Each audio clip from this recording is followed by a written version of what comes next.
3, 2, 1, and those like red doors with like the V just go.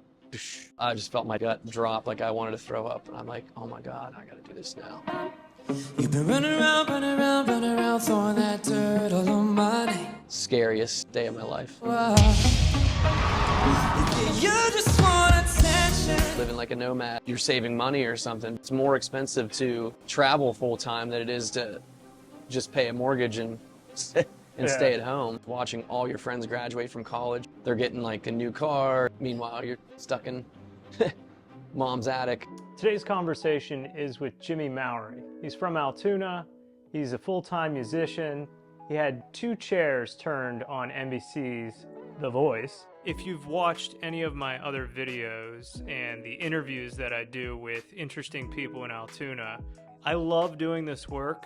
This would be my retirement gig. I absolutely do not look at it as a job, but it takes a lot of time. It takes me hours to shoot these things and days to edit them.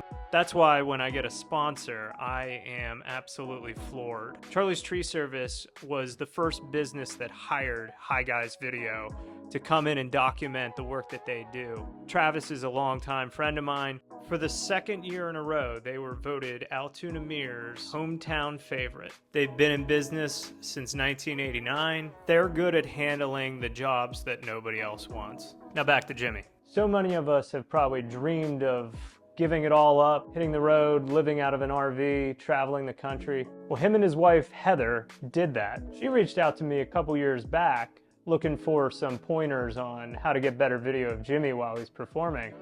And that turned into a conversation about, hey, why don't we shoot a music video? Have a drink to remember all the people we've lost. It might not make it all better. We just do it because Was our video, is that already 23? Yeah, I was just thinking that on the way here. The last time I saw you, you were climbing the side of a mountain with a guitar, and that was, 2023. That doesn't, it makes no sense to me. Just like that, yeah. I think busyness, being an adult with like all sorts of responsibilities, all of a sudden, every year is just quick like that. It's I know. The last time I saw you, you were nice enough to indulge me with an adventure up the side of Chimney Rocks. Thanks for doing that. You guys gave up van life? Yeah, we realized pretty quickly like how expensive it can be. Yeah, that big RV, I would definitely do things different if I went back.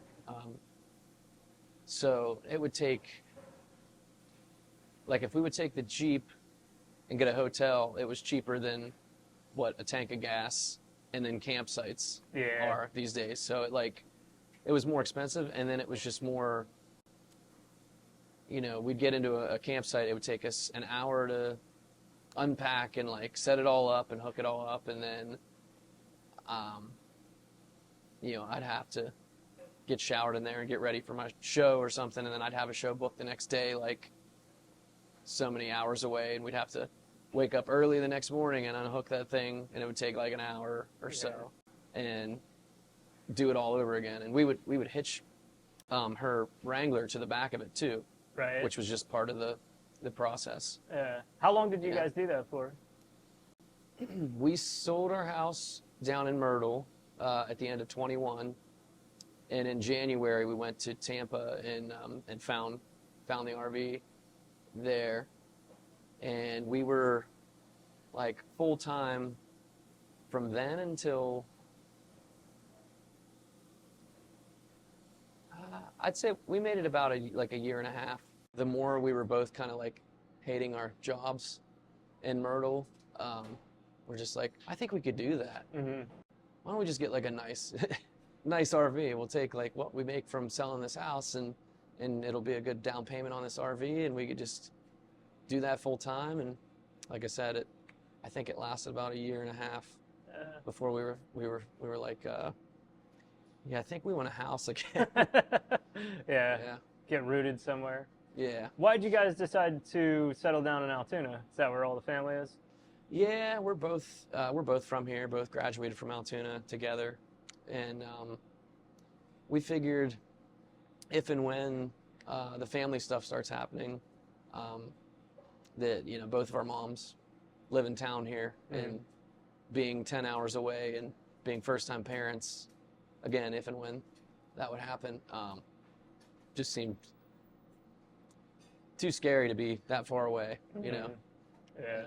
So, Start making more practical decisions, I guess. yeah. Well, a year and a half's Exactly. a pretty good run. Yeah. Yeah. Yeah. Let's say the scary thing, though, is that we thought for sure that we'd be able to sell it after all this stuff. And Right. what they don't really explain to you is that it's set up like a mortgage, but then it depreciates like a car. Right. Yeah. So it's like the worst of both Jeez. worlds. Yeah. So you're currently trying to unload it, or Yeah, you did at a loss? Yeah, we've tried for the last, that's like over a year now. We put it up like for sale, and just couldn't get anybody to commit to like what we owe on it left. And yeah, all the dealerships want to offer like 40,000 less than what it's even worth, at least what we owe on it. Yeah. So, but thankfully, Heather ended up figuring out that we could, there's a couple sites to rent it out. So we started doing that earlier this year, like spring, I think, maybe. But yeah, like RV Share and Outdoorsy are the two apps. And then people go on there, and that way there's like insurance involved, because otherwise, if we would just like book it out ourselves and then someone would wreck it, it would be on us. Right. So yeah, we started doing that for like the Penn State like tailgates and things like that, and it went okay.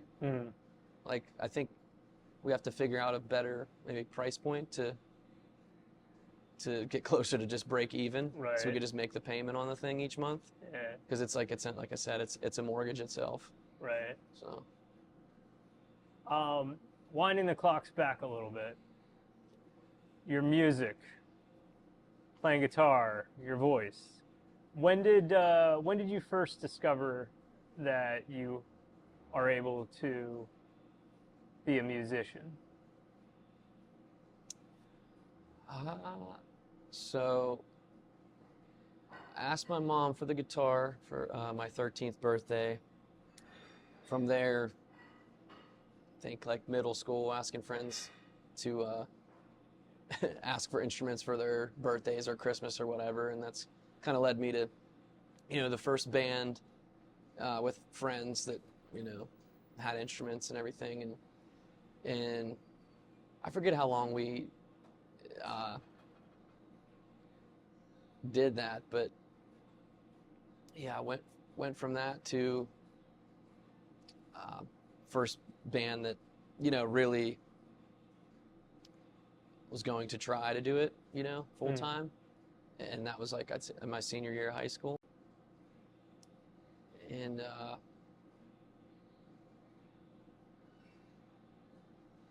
yeah, I think from there, like from after graduation, I already like knew that I wasn't going to apply to any schools or anything, and kind of just took that leap of faith with these 4 other guys and did the whole travel in a van across the country thing, and that went on for like 5 years, and with a whole bunch of backstory with that, like signed to an indie label that didn't end up working out, and they kind of put us on hold at one point, and this full-length album kept getting pushed back. Like, it'd be, you know, we'd schedule studio time for this time, and it'd be like, we got to push it back another 3 months. And this just kept going on to the point where all of us just looked at each other and were like, I don't want to live in my mom's attic anymore. And like, I don't want to live in my mom's basement anymore. And then, like, you're right at that point where you're pretty much watching all your friends graduate from college and get their first real jobs, like with salaries, and they're getting like a new car and all of that stuff. And meanwhile, you're, like I said, just stuck in mom's attic, still living off of ramen all day. What is paying the bills? Gigs? Yeah, for for the last now 15 years, I remember telling I worked at Hollister for like almost 5 years because they were the one place that was super flexible with my schedule. Mhm. And actually, at one point, all 5 band members all worked at the Hollister, like at the mall. Because of that, like they would let us leave for 2 months on tour and then come back. We'd still have our jobs and everything. Nice. But yeah, I think it was December of 2009. I remember telling my manager there, like, hey, I'm gonna start just doing full-time music starting in January. And he like laughed. He's like, no, you're not. I was like, no, seriously, dude. Like, because I had started playing. I started figuring out like the bar scene and doing cover songs, and all that, and realizing I could make like 4 or 5 times the amount that I was folding T-shirts at the mall, and didn't need to be there anymore. Yeah. So I made that shift. I think it was January of 2010, and haven't had to have like anything else really like since then. It's taken you a lot of places. Can you give me a roadmap of the United States that you've hit on your travels? Yeah, so I've figured out, so 2 off the bat that I haven't seen, Hawaii and Alaska, but mainland US, I figured out that I've either been through or played in, so what, I believe 45 out of the 48 Wow. like states. So the only ones I have left, and I keep trying to plan it. I've tried the last couple years. South Dakota, Montana, and Idaho are the only 3 states that I have yet to, as far as, like I said, the mainland. We lived in Myrtle for 10 years. I still love Myrtle and plan like 3 or 4 visits like each year anyways to go back and play, and that became like a second home. Yeah. So yeah, we still love it there. We got to see Maine for the first time, I think summer of 23. And that was cool. That was cool. Like what I thought was cool about it up there was it felt like you were like home, like here in Altoona, like driving like, I don't know, the back road to Bellwood or something like that. And there's like trees on each side, but then at certain points, trees open up and you see the ocean, like through the woods. Yeah. And it's just the weirdest concept to me because like everywhere else that you're on the coast, it's like it's all high-rise condos and everything, Right. but a lot of it up there is like untouched. Like it's just like trees and then ocean. Yeah. And it's just a cool like different world. Yeah. Now this, so Heather and I each year try to plan, like go somewhere different for our anniversary in September. And I think 2019 we went out to Denver and we got like a rental car, and just driving around that whole area, it like I've been so many places you feel like you've seen the same stuff over and over again, but that was like same thing, like a different world. It was just the whole time I felt like I was just like driving, like looking around at a different like planet. When are you writing music, original stuff? When did you start doing that? Maybe like 2 years into playing guitar, so probably around 15. I was listening to like Blink-182 and Fall Out Boy and all that Warped Tour. Now it's labeled under emo. So as a total like Warped Tour kid, I pretty much just wrote lyrics just about like just to sound like what the other songs I was listening to sounded like. So they weren't really like about anything specifically. Like they would be about relationship stuff, I guess. But you're not even really going through anything like real at that point. Right. I guess you're dealing with first love and heartbreak and things like that. So it was mostly just about that, but then just trying to make the lyrics sound like the other bands that I listened to. Yeah. Yeah, and same thing, like making my voice sound like that, like kind of nasally and Yeah. not finding your own voice just yet. Yeah. Yeah. speaking of, at a certain point, I was working at NBC down in Florida, so I started seeing promos, Yeah. and I was like, I know that guy. I've heard of him. Yeah. You were on The Voice. Yeah. So with that, I think this was, yeah, so after, you know, my main band had ended, like at the end of like 2009, I started thinking like, all right, maybe I should try like a solo career and see where that takes me. And I ended up trying another band situation, and it just, the other guys were all out in Dayton, Ohio, which is like a 6-hour drive from here. So it was hard to get that off the ground.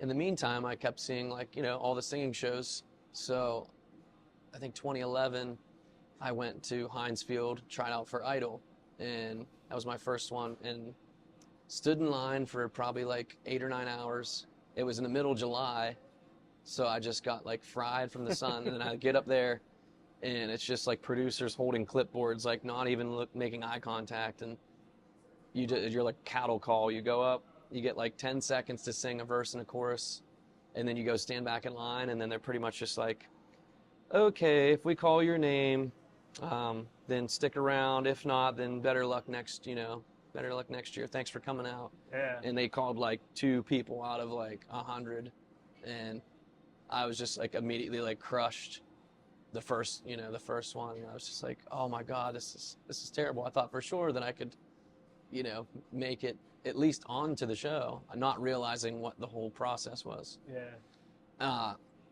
And I decided to punish myself and do that like 9 more times, but like with Idol twice,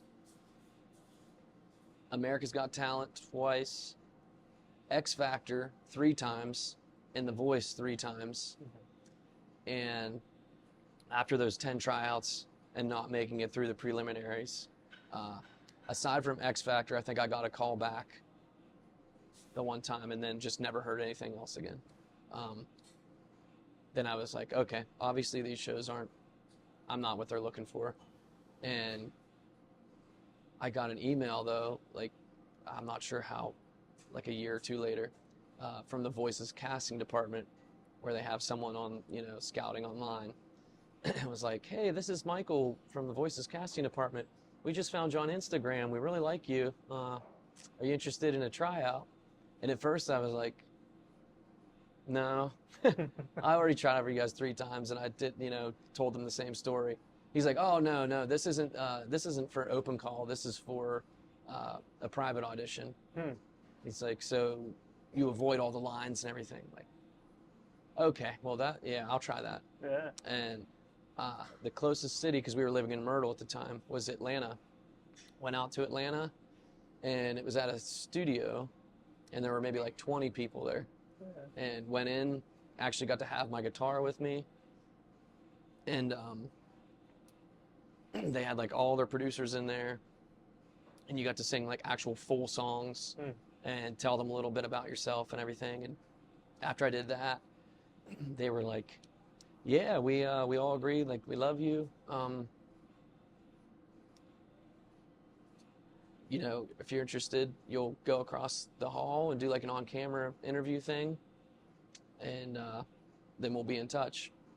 So got like the yes from them that day, went across the hall, did like a little like 10-minute interview on camera, and then it was just like, it was nothing for I think a couple months. And I'm like, did it again. And then I got a call from Burbank, and I'm like, Burbank, California. Like, telemarketers I don't think they usually call from like California. I don't know. So I just thankfully like picked it up, and it was like, hey, this is so-and-so from The Voice. How you doing today? I'm like, oh, good. She's like, hey, so we went through all of our footage, and we decided that, you know, we really like you. Are you interested in coming out for the executive auditions?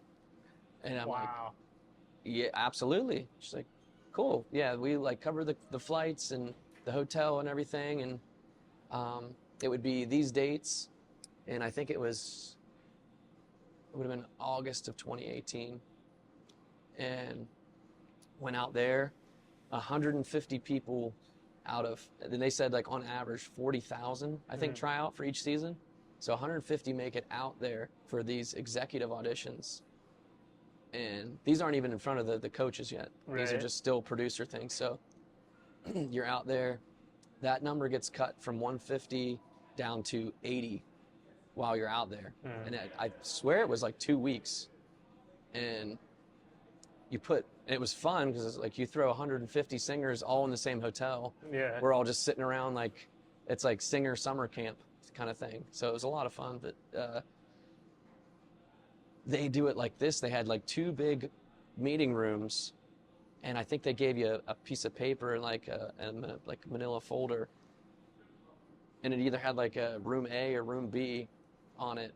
Then we all like went to these rooms, and when they finally got everybody situated, it was just like, all right, if you're in this room right now, you've made it to blind auditions.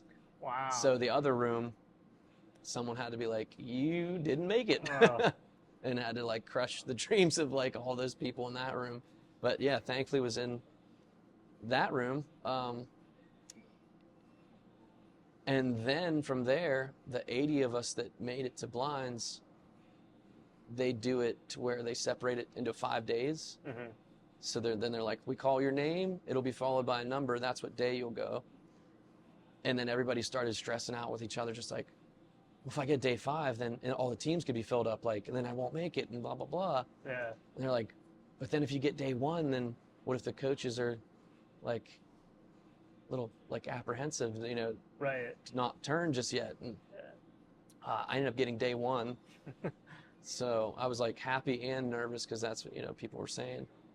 And I think from there we came back out October of 2018, and that's where they did a lot of like the B-roll footage stuff, like in those rooms with all the, you know, plants and stuff like this, and Right. probably had like little cameras set up everywhere to just catch everybody's conversations and things. And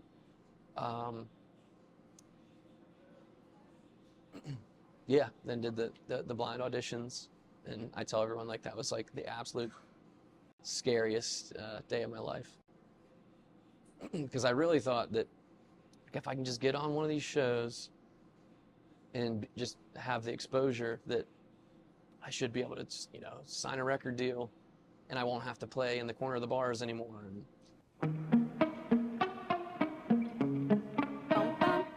You've been running around, running around, running around, throwing that dirt all on my name. 'Cause you knew that I knew that I knew that I'd call you up.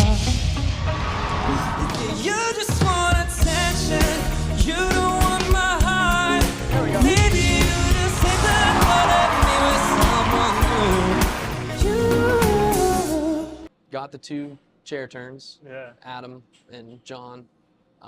But the scariest part of all that stuff was you're back that hall that they show, and then they like mic you up, hand you your microphone, and then you hear the next person, like the person in front of you, finish, and you can't really hear the coaches like giving their feedback, and then it's like dead silent, and then you hear someone over the loudspeaker just like, okay, rolling or something, like, and 3, 2, 1, and those like red doors with like the V just go, Yeah. and I just felt my gut drop, like I wanted to throw up, and I'm like, oh my God, I got to do this now. And you know, walk up these stairs, it's like don't fall, and then they have, you know, your tape for your mark to where you walk to, and then kind of eye up with the band for them to cue, you know, get the song started. And then I get it started, and then it was within like 5 seconds that Adam turned, and that was the one person I wanted to turn. And I think from there I just lost all my like all track. So I definitely like got pitchy and everything, and tried to reel it back in. Yeah, and then eventually John turned, and I had my mind made up that I'd grew up like worshiping Adam Levine, and so I was going to pick him no matter what.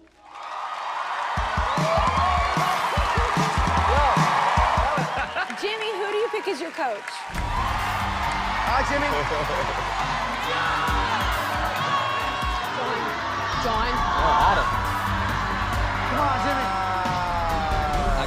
I gotta go with Adam. Yes!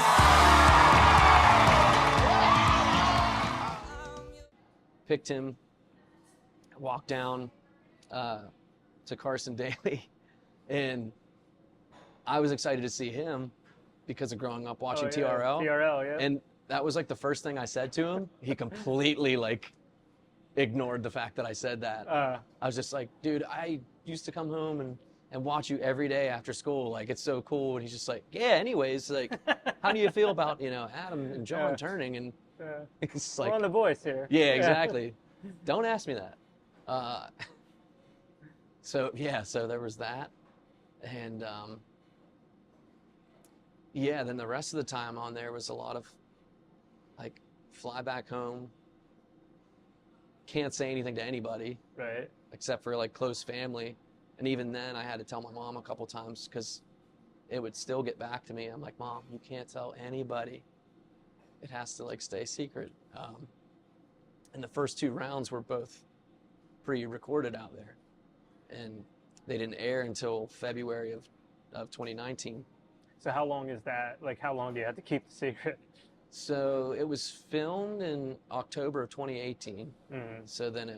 But it didn't air until, like I said, I think it was end of February of 2019. Yeah. So I had to keep, and I also in between there, I think January of 2019 was when I filmed the second round of the show. So that I obviously knew I went through that, and same thing. So there was like all that. There were 2 rounds worth of stuff that happened that I couldn't like say to anybody. And then it was, it aired on TV, and they showed both rounds, and then I think I had to fly back out in March of 2019, and that's when they started like the live stuff, and made it through that live round. And whenever it went from 24 down to 12 is when I didn't make it through that. So went home after that, and was pretty bummed at the time. But I also kept telling myself like you don't want to win this because you just never hear from anybody again. Like a lot of these artists, like there's so many that make it on the show and they like get cut early, and you see like I didn't realize for a while that like Morgan Wallen was on an early season, and he only made it like a few rounds. There's been a handful of artists I didn't realize that were like on the show and like didn't make it that far, but then like blew up later on. Yeah. What's the coaching like? So, as a TV show, like that's what I when I was going out there, I'm like, oh man, if Adam Levine turns, like, I'll just get to sit at a bar with him and have a drink, and just we can tell each other our life stories, right? Yeah. Life stories, and only saw him, for the audition thing, and then after you got your song for the battle round, we saw him you had 30 minutes with your coach to work on how you were going to sing the song. So that was it as far as like with Adam. But the coolest moment I had with him that helped me a lot really was he could just see still how nervous I was, and just how I kind of felt like, because of the music scene I came from, wasn't about like ever being like a good singer. Aside from Patrick, like from Fall Out Boy and like Brendan Urie, everybody else like isn't known. You know, Mark and Tom aren't known as like great singers at all by any means. Yeah. So anyways, like he could just tell how I was feeling. He came up and like gave me a hug, and he's just like, "Dude, you belong here, just like everybody else." He's like, "If you can just shake the nerves, like you could beat anybody." So just him saying that, like, honestly gave me the boost of confidence I think that I needed to at least make it through a couple more rounds. But yeah, we had just that. Aside from that, there's a lady out there, her name's Treylani, and she is actually the one that like goes over your song with you and like pounds it into the ground, like rehearses it with you like a bunch during the week. But yeah, you just have that one-on-one time for 30 minutes, and maybe it's different like if you make it to like the top 12, top 8, top 4. I'm sure there's more time involved then. But at least at the beginning of the show, that's really all it was. Yeah, same thing with John. Jimmy Mowery, team legend. And it was funny, the difference between them was it was Adam's last season until now. So you could just tell he was kind of checking out. Like I think he was just burnt out on it, I'm sure. And then it was John's first season, so he was, I think he was just excited to be there and see how it all worked and everything.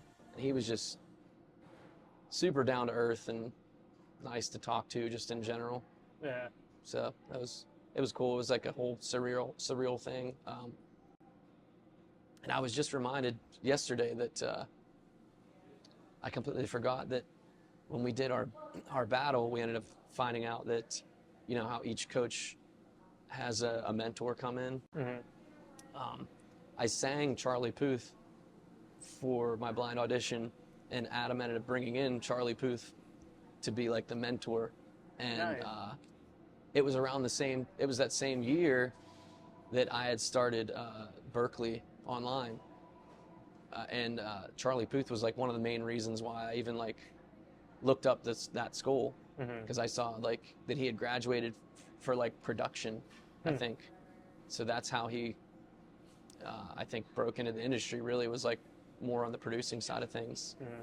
And I told him that while I was there, and I wish I could go. I want to go back and see if I can find the footage. And we like talked about that for like a second. He's just like, "This is a plug for Berkeley," and like points at the camera. It wasn't until the last day I think I was there that they had all 4 coaches come in and like surprise us while we were like doing like a little commercial thing. They had us in this tent behind Universal with a bunch of just props and stuff. I think it was for Lay's potato chips. Like they're just like, just go in and goof around. And then the coaches came in, and I got to meet Blake at that time and tell him, I'm like, I actually sing country stuff like more than half the time. And he's like, "Do you really?" And he's like, you know, 6'5", 6'6", really? like he's just bit, like he's just a big guy. And so that was cool. And then as soon as I went to meet Kelly, then like the crew was just like, "All right, coaches, we need to get you, you know, out and makeup and or whatever." So Kelly was the only one I didn't get to end up meeting. I've seen on a lot of your promotional posters, your social media posts, you put, "as seen on The Voice." Has life changed a lot since you were on the show? Not for it to sound negative, but I say that all the time. Like, I really thought that more would happen after the show. I really thought that I would come home and, you know, just have emails and phone calls from different labels or something. I know that, you know, labels aren't as much of a thing anymore, and especially like A&R work really isn't a thing anymore. As far as like finding talent and like grooming them, I don't know if that's the right word, but, you know, like helping them build their career from the ground up kind of thing. Like labels now just like cherry pick, you know, here's this kid on TikTok that just got, is going viral for this song. Like, we'll take him, Right. that kind of thing, as opposed to like, oh, this person has skills A, B, and C. If we just help them with like their marketing, like they'll skyrocket. Yeah. Uh, Yeah, it's like if a video has 1 million views, like it's kind of like an easy decision for them. They're like, they already build an audience. I know Right. it'll sell. Yeah. Yeah. But the main thing that it has helped me with has really just been booking. Mm. Since the RV thing, which this was part of it, but I had gotten into playing some like colleges and like the county fair kind of circuit. Mm-hmm. And that was a big reason for getting the RV, was that, oh, if you have an RV and you can book this many fairs a year, you just pull your RV onto the fairgrounds, and a lot of them have your, electrical hookup and like a water and sewer line to run, and you're right there on the grounds and all that good stuff. And so it did help me with that, with booking bigger things like colleges and fairs, some festival stuff, and which is all more like lucrative work than it is playing in the corner of the bar. But it's still, I still, like I mentioned earlier, like thought for sure, like if I just make it on one of these shows, I won't have to play in the corner of the bar anymore. Yeah. And not the case. Like, I know a lot of guys that play music they'll have their day job and then they'll play on the weekends. But for me, like I said, back in 2010, I started, and it's always been like enough to get by. And I always thought like, oh, well, if I spend my time at a day job, then that's time that I could be, recording a song or writing. And I thought, if you want to like make it, it needs to be, you need to eat, sleep, and breathe it. And that's what it's, like I said, that's what it's been for like the last 15 years now. And, What do you think it says about just your odds of making it when you've been doing it that long? You went through 3 rounds of preliminaries.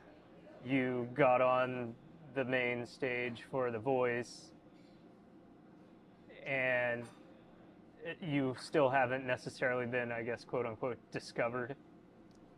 What do you think that Right. says about your anybody's chances when they're starting out? It is, you have to love it for sure. Yeah, the chances, there's definitely the luck side of thing that's involved. As much as some people don't want to believe that, luck is a thing, but it's, there really is a lot of the right place, right time stuff that goes into it too, because it's, as I've said, you could work hard at it for 15 years and still only be at a certain level as far as like on everyone's radar. And some people were just that's why I started going to school for music business, because I thought it would help me with the side that I'm not great at, and that's my my marketing and all the social media stuff that I know that I need to be doing, but I can get myself into, I can have a good week with it and post something every day, and then something will come up the following Monday, and I'll just immediately get off the tracks with that stuff. And so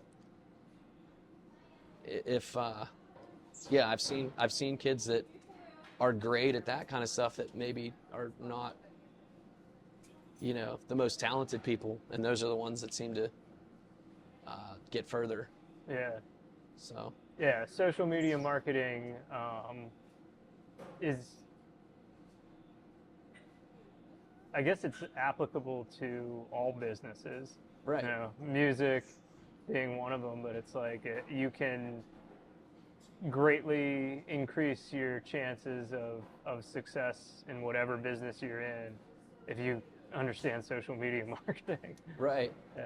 And other things with that, like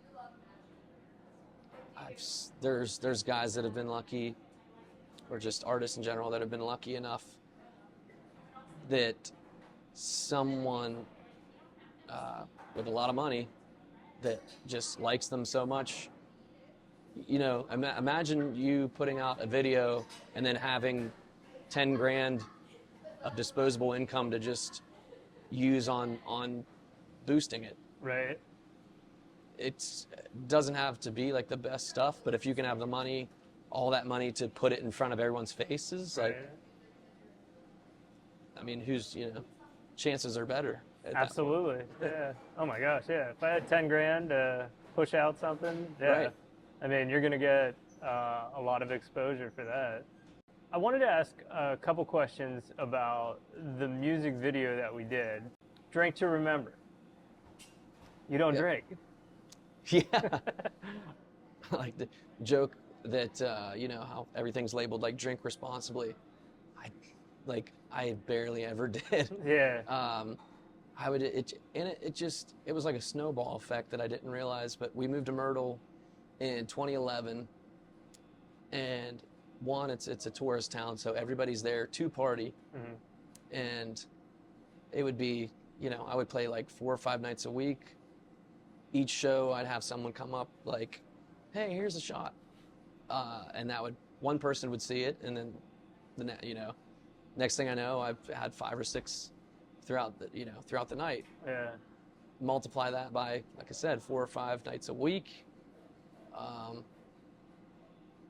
And you think in your head for a long time that, like, oh, it's just part of my job. Like, it's not like me, wanting to drink. It's just part of my job. Like, I'm not, Right.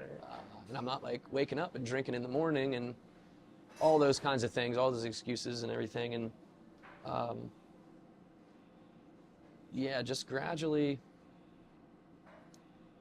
it got to the point where I'd play somewhere and then it was like 9 or 10 shots, and then I wouldn't remember driving home. Like, Yeah. I would drive like that. It slowly became like, okay, I just need to moderate. And it'd be like, all right, you got a 3 drink limit. That's all you're allowed. And I would do that. And then it was so-and-so's birthday. They'd be like, come on, you can have one more. Yeah. And same thing, like the night would go like that. And I just kept gambling with it like that for 10 years that we were in Myrtle. There were a few places that probably didn't want me back because of, it'd get to the 3rd set, and if people were bringing the band shots, like, I'm forgetting lyrics, slurring my words. Yeah. Looking back on videos and stuff too, I'm like, wow, you sound bad. Yeah. But you think in your head, like, yeah, I'm doing great. Like, I sound great. Because you're just loose, and it's just, it's crazy that being drunk can do that to your hearing. Yeah. Yeah. Like, you think that you sound good, and watching back, like I said, it's like, That's why karaoke's so effective. yeah. And Heather had actually already quit drinking herself Yeah. for already about almost a year at that point. So yeah, I mean, she was kind of like, I hope you plan on being done with this. Like, I did like dry January, and it doesn't even take that long, but like 5-6 days, I feel like you start to just have this sort of clarity, and like your thinking isn't foggy, and you start to get Big better time. sleep. Yep. Yeah, I mean, have you noticed a performance boost? yeah, I get it. I mean, I get a lot more done, Yeah, a lot more productive yeah, without it. Like you said, good sleep. I would lose full days because of being hungover and absolutely. everything, and the amount of just money spent Right. too on tabs. The older I get, the more I am glad when I took the night off. Right. I always feel like I'm going to be more productive. I always feel like I have more energy. And there's something about, I don't know, like drinking. It's always the different context, but like drinking is supposed to be sort of like a celebration, and oftentimes I'm like, I don't have anything to celebrate right now. Like this is just all it's doing is subtracting from tomorrow. I'd rather be productive tomorrow. So Right. yeah. Yeah. And that was, as I mentioned, like a big part of was, you know, living in Myrtle was there was just always something to celebrate. Mm-hmm. Everywhere I was playing, it was like somebody's birthday. Yeah. It was somebody was celebrating something. Mm-hmm. So, yeah, it was hard for me to ever like turn it down.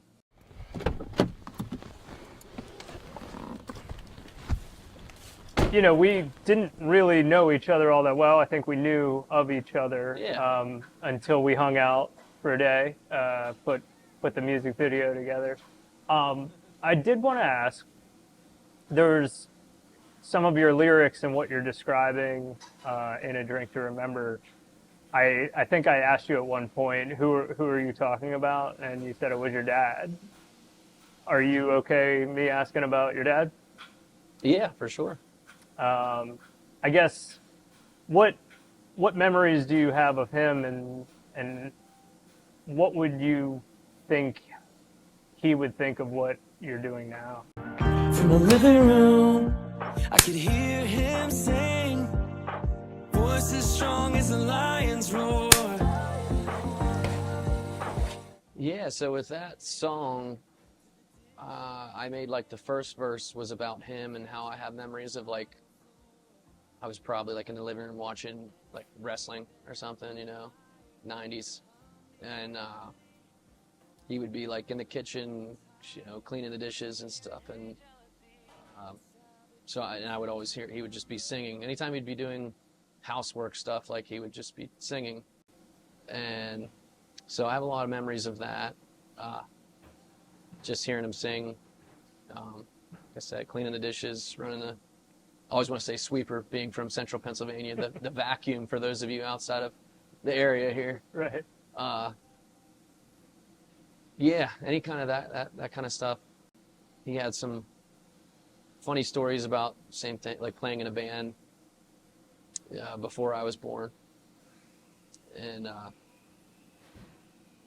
yeah, I always thought that just sounded like the coolest thing. All the lights and coffee grounds, I breathe it in and smile, 'cause it takes me to that kitchen table. Think I'm gonna stay a while. That second verse was about my grandpa's house, because I had good memories of being there. They would have Froggy 98, like the country station, on like the boombox, like in the kitchen all the time, and that was kind of where I learned that side of things. Like I loved Garth Brooks and Tim McGraw,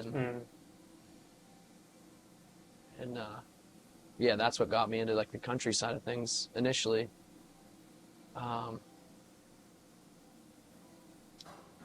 But yeah, all the stuff with my dad, and then after him passing, that kind of became my goal to kind of finish his story, because it was like